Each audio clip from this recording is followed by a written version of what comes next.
नमस्कार, मैं हूं आपके साथ रेशु त्यागी। एपीएन के लोकप्रिय कानूनी प्रोग्राम लीगल हेल्पलाइन में आप सभी का स्वागत। इसमें हमारे कानूनी विशेषज्ञ रोजमर्रा की जिंदगी की समस्याओं से जुड़े कानूनी मसलों पर आपकी शंकाओं का समाधान करते हैं। आप भी इस प्रोग्राम से जुड़ सकते हैं और फोन करके कानूनी राय ले सकते हैं। आज हम आपको अपहरण और व्यपहरण या किडनैपिंग और अबडक्शन के बारे में कानूनी जानकारी देने वाले हैं। अपहरण और व्यपहरण दोनों की परिभाषाएं बहुत अलग हैं, दोनों में काफी अंतर भी है। किडनैपिंग और व्यपहरण का वर्णन भारतीय दंड संहिता की धारा 360 में किया गया है, वहीं अपहरण या अबडक्शन का भारतीय दंड संहिता की धारा 362 में उल्लेख किया गया है। अपहरण एक बहुत ही गंभीर अपराध है जहां कोई व्यक्ति किसी अन्य व्यक्ति को उसकी इच्छा के विरुद्ध जबरदस्ती ले जाता है या रखता है। ऐसा आमतौर पर फिरौती पाने या उन्हें नुकसान पहुंचाने के लिए किया जाता है। अपहरण का मतलब है किसी को जबरदस्ती धमकी देकर या धोखे से ले जाना, जबकि वह व्यक्ति जाना नहीं चाहता हो। तो ये थी बुनियादी जानकारी। ज्यादा जानकारी देंगे हमारे आज के कानूनी विशेषज्ञ गुरुदत्त जी। सर, बहुत बहुत स्वागत है आपका हमारे विशेष कार्यक्रम में। नमस्कार सारे दर्शकों को जी। मेरा नाम गुरुदत्त है जी। हाँ जी मैडम, बताइए। जी सर, आपसे तमाम सवाल हम करेंगे, लेकिन एक बार अपने दर्शकों को बता दें कि अगर दर्शकों का भी आज के विषय से संबंधित कोई भी सवाल है तो तमाम दर्शक फोन करके आज के विषय पर राय ले सकते हैं। लगातार आपके टीवी स्क्रीन पर अब 2 नंबर जो चल रहे हैं, इन दोनों नंबर को आप जल्दी से नोट कर लें और इन नंबर पर आप कॉल कर सकते हैं। अपहरण से जुड़ी कानूनी जानकारी के लिए आप भी कॉल करें। सर, सबसे पहले तो हमारे तमाम दर्शकों को किडनैपिंग की कानूनी परिभाषा क्या होती है, इसके बारे में समझाएं। आपने सही कहा रेशु जी कि किडनैपिंग और एब्डक्शन जो चीजें हैं, सामान्य तौर पे जो यूज किया जाता है, अपहरण का शब्द यूज किया जाता है, उसमें व्यापहरण और अपहरण दो अलग अलग चीजें हैं। जैसे ये शब्द है किडनैपिंग। किडनैपिंग अंग्रेजी में 2 शब्दों को जोड़ के बनाया गया। किड मतलब बच्चा और नैपिंग मतलब ले जाना है।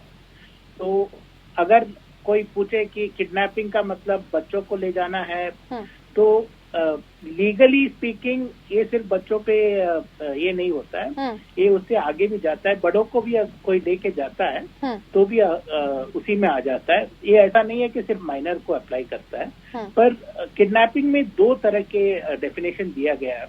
मतलब इसमें ही बताया गया है इंडियन पीनल कोड में कि 2 तरह की किडनैपिंग होते हैं। एक किडनैपिंग फ्रॉम इंडिया, एक और दूसरा होता है किडनैपिंग फ्रॉम गार्डियनशिप।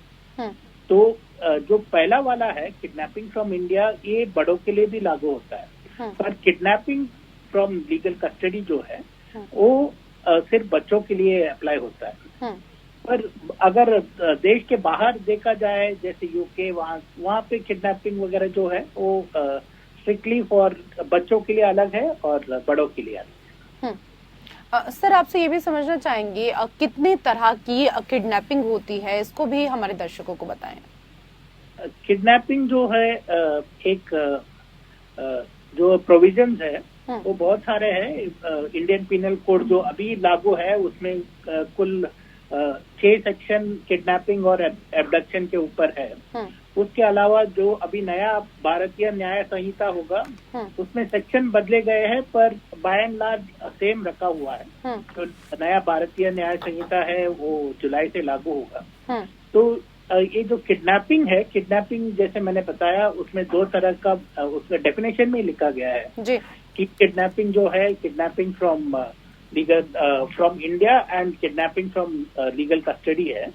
तो ये 2 चीजें बताई गई है, पर उसमें कुछ एग्रेवेटेड फॉर्म्स ऑफ किडनैपिंग भी उसमें शामिल किया गया है, जो बाद में अमेंडमेंट से और पहले भी था। कुछ चीजें जैसे मान लीजिए किसी बच्चे को ले जाते हैं भिक्षाटन के लिए या बेगिंग के लिए, और उसको ले जाके उसमें उनको कोई शारीरिक हानि पहुंचाते हैं, मेमिंग करते हैं, तो ये भी इसी किडनैपिंग वाले डेफिनेशन में ही आ जाता है। वैसे कोई गलत इमोरल ट्रैफिकिंग वगैरह के लिए ले जाते हैं, वो भी किडनैपिंग के दायरे में ही आता है। पर उस सब के लिए डेफिनेशंस अलग है और ये बहुत बड़ा चीज है जिसमें मान लीजिए फिरौती के लिए ले जाते हैं या शादी करने के लिए किसी लड़की को भगा के लेके जाते हैं। ये सब किडनैपिंग और एब्डक्शन इसी पूरे चैप्टर या एरिया में आता है।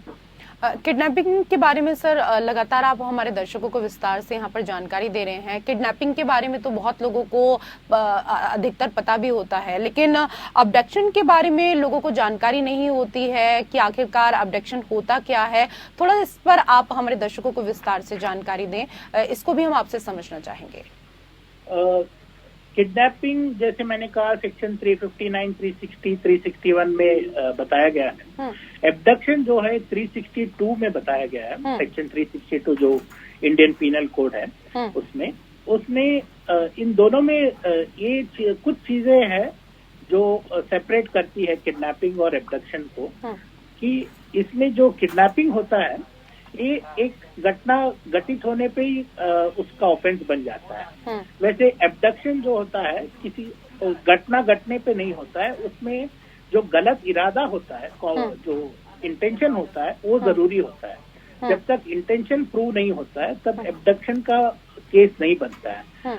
मान लीजिए किसी ने किसी को कहा कि आप वहां पे चले जाओ तो आपका कुछ भला हो सकता है या कुछ हो सकता है, तो मान लीजिए ये बताने से कोई ये नहीं है, पर अगर वो इरादा ऐसा था, गलत इरादा था कि वो वहां जाके किसी गलत संगत में पड़ जाए या किसी इसमें पड़ जाए तो एब्डक्शन का केस बनता है। और किडनैपिंग जैसे मैंने कहा एक एक्ट बनने से ही हो जाता है, वेराज एब्डक्शन में थोड़ा और चीजों की एडिशन होता है कि कॉमन ये गलत इरादा वगैरह जो है वो रहना जरूरी है। और एक कंटिन्यूइंग ऑफेंस है, मतलब एक ऐसा जरूरी नहीं कि घटना घट गई तो किडनैपिंग हो गया। एब्डक्शन में कुछ और इंग्रेडिएंट्स की जरूरत पड़ती है। सर आपने कई महत्वपूर्ण बिंदुओं पर प्रकाश डाला है, लेकिन दर्शकों के लिए थोड़ा और विस्तार से हम आपसे समझना चाहेंगे कि किडनैपिंग और एब्डक्शन में और क्या कुछ फर्क होता है सर।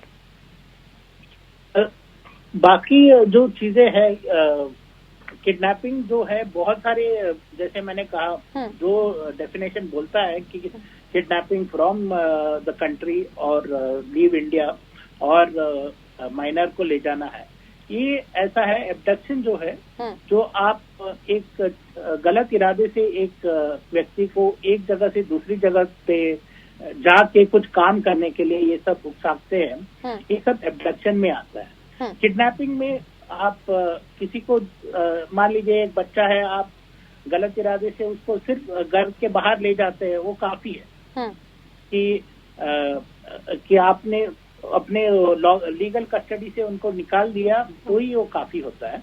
पर एब्डक्शन में कुछ चीजें जरूरी होती है कि वो एक्ट हुआ है या नहीं है, वो ले जाने का ये चीजें जो इंग्रेडिएंट्स है उसके वो कुछ अलग है। तो जो लार्जर ये है, आप बोल सकते हैं दोनों सिमिलर है किडनैपिंग और एब्डक्शन, पर प्रूव करने के समय पे जो कोर्ट में केसेस चलते हैं उसमें थोड़ा सा व्यतिरिक्त हो जाता है। सर ये भी बताएं, सेक्शन 361 में वैध संरक्षकता से अपहरण का जिक्र है, इसके बारे में आपसे समझना चाहेंगे। नाबालिग और दिमागी तौर पर कमजोर व्यक्तियों की किडनैपिंग पर कानून क्या कुछ कहता है?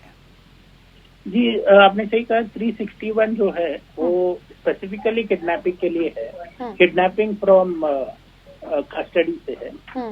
और इसमें कहा गया है कि जो भी मेल या फीमेल जो एज जो है 16 साल और 18 साल के भीतर है या फिर कोई मानसिक रूप से ये नहीं है, तो उनको एक उनके लॉफुल गार्डियन जो होते हैं उनसे दूर ले जाना वो काफी होता है किडनैपिंग के लिए। मतलब उनका कंसेंट ना हो, तो अगर कंसेंट हो कि मान लीजिए कोई बच्चे को आप चॉकलेट दिलाने के लिए लेके जाते हो, ये किडनैपिंग नहीं हो सकता है। पर आपका ये रहता है कि बिना बताए आप लेके चले जाते हो किसी को, बच्चे को किसी गलत इरादे से, तब वो किडनैपिंग का हो जाता है। तो इंग्रेडिएंट्स ये सब है कि बच्चा हो, माइनर हो या अनसाउंड माइंड का हो, और उसको लेके लॉफुल गार्डियन के बिना इजाजत के लेके चले जाते हैं, ये सारे इंग्रेडिएंट्स जब आ जाते हैं तभी किडनैपिंग का केस बनता है। सर ये भी बताएं कि बंधक और किडनैपिंग दोनों में क्या कुछ फर्क है? बंधक मतलब जो होता है ये उसी का एक अब सेक्शन 368 जो है वो उस पे आता है, जो आप बोलते हो हॉस्टेज बोलते हो। हॉस्टेज मतलब इलीगल कन्फाइनमेंट हम अंग्रेजी में बोलते हैं, वो उसी में आता है। और किडनैपिंग बाय एंड लार्ज के दायरे में ही आता है, पर एक स्पेसिफिक सेक्शन है सेक्शन 368 जो हॉस्टेज इसमें आता है। और इसमें बाकी सब चीजें आ जाती है, जैसे बंधक क्यों बनाया गया है और क्या कुछ काम करने के लिए या फिर लीगल उनको छिपा के रखने के लिए या किसी और को मदद करने के लिए, ये सब होता है। तब ये डेफिनेशंस आते हैं। और जैसे मैंने कहा, ये इंग्रेडिएंट्स जो होते हैं ना हॉस्टेज के या सेक्शन 368 के, वो सब देख के ये किडनैपिंग में आता है या अबडक्शन में आता है, या जैसे हॉस्टेज वगैरह हो गया, या फिर एग्रीवेटेड फॉर्म ऑफ किडनैपिंग आता है। ऐसे उसको कैटेगराइज किया गया है। और बहुत विस्तृत रूप से हमारे इंडियन पिनल कोड में अलग अलग धाराएं दी गई है, ताकि अलग अलग घटनाओं पे अलग अलग केस बन जाए और या अलग अलग सेक्शंस का उपयोग हो जाए, और जो भी किडनैपिंग या ये गलत काम करते हैं वो बच न जाए। तो ये बहुत elaborately discussed या elaborately worded provisions। सर अभी आपने सेक्शन 363 का यहाँ पर जिक्र किया, तो सर सेक्शन 363 से लेकर अगर 369 तक की हम बात करें, तो सर अपहरण या अपहरण के गंभीर रूप से जिक्र इसमें किए गए हैं। इसको भी थोड़ा विस्तार से हम समझना चाहेंगे अपने दर्शकों के लिए आपसे। हाँ जी, ये जो 363 से 369 तक जो भी प्रोविजन है किडनैपिंग के, ये हम बोल सकते हैं एग्रीवेटेड फॉर्म्स ऑफ किडनैपिंग है। मतलब डेफिनेशन किडनैपिंग का आ जाता है, पर इसमें जो किया जाता है, जैसे सेक्शन 363A है, इसमें किडनैपिंग जो है एक नाबालिग बच्चे को बेगिंग मतलब भिक्षाटन के लिए ले जाना और ऊपर से उनको किसी तरह के शारीरिक हानि पहुंचा के जो भी बच्चे को पब्लिक प्लेसेस पे या कहीं पे भीख मंगवाना या फिर उनको ऐसा गाँव कर देना ताकि लोगों को उन पे तरस आ जाए और पैसे दे दे, ये सब करना ये सेक्शन 363A में आ जाता है। वैसे 364 है kidnapping for the purpose of murder, मतलब किसी को जान से मारने के लिए उनको लेके जाना, किडनैप करना, ये सेक्शन 364 में आता है। ऐसे फिरौती जो बोलते हैं मतलब रैंसम के लिए अगर किसी को ले जाते हैं तो सेक्शन 364A में आता है। और ऐसे करके जो आपने बताया 368 का जो हम बोलते हैं हॉस्टेज क्राइसिस वगैरह जो बोलते हैं, वो 368 में आता है, जो रॉन्गफुल कंसीलिंग या कन्फाइनमेंट होता है उसमें आता है।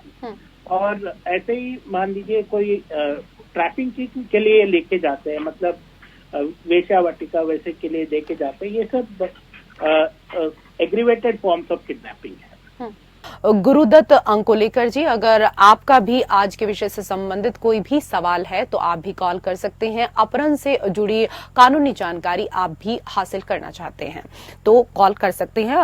सर ये बताइए कि किडनैपिंग में किस तरह की सजा हो सकती है, तमाम तरह की जो भी किडनैपिंग की जाती है? जी, किडनैपिंग में जो है वो 7 साल से लेकर 10 साल तक का पनिशमेंट का प्रावधान है। जो अलग अलग किडनैपिंग है उस हिसाब से, जैसे मैंने कहा एग्रीवेटेड फॉर्म्स ऑफ किडनैपिंग जो हम बोलते हैं सेक्शन 363A वगैरह जो है, जैसे बच्चों को ले जाके भीख मांगना या फिर ट्रैफिकिंग के लिए बच्चों को ले जाना, इनमें 10 साल तक सजा होती है। बल्कि बाकी जो अदर फॉर्म्स ऑफ किडनैपिंग है वो 7 साल तक सजा होती है। और कुछ किडनैपिंग में मिनिमम 3 साल का सजा बोला गया है, मतलब कम नहीं हो सकता। जैसे मैंने कहा 7 साल तक सजा हो सकती है, 7 साल मैक्सिमम सजा है। जैसे 10 साल तक सजा होता है उसमें, तो 10 साल मैक्सिमम सजा है। पर मिनिमम भी कुछ जगह पे बताया गया है कि 3 साल से कम नहीं हो सकता है। सर, आज के विषय पर कानूनी जानकारी देने के लिए आपका बहुत बहुत धन्यवाद। और इसी के साथ हमारे विशेष कार्यक्रम लीगल हेल्पलाइन में मेरे साथ फिलहाल इतना ही। नमस्कार।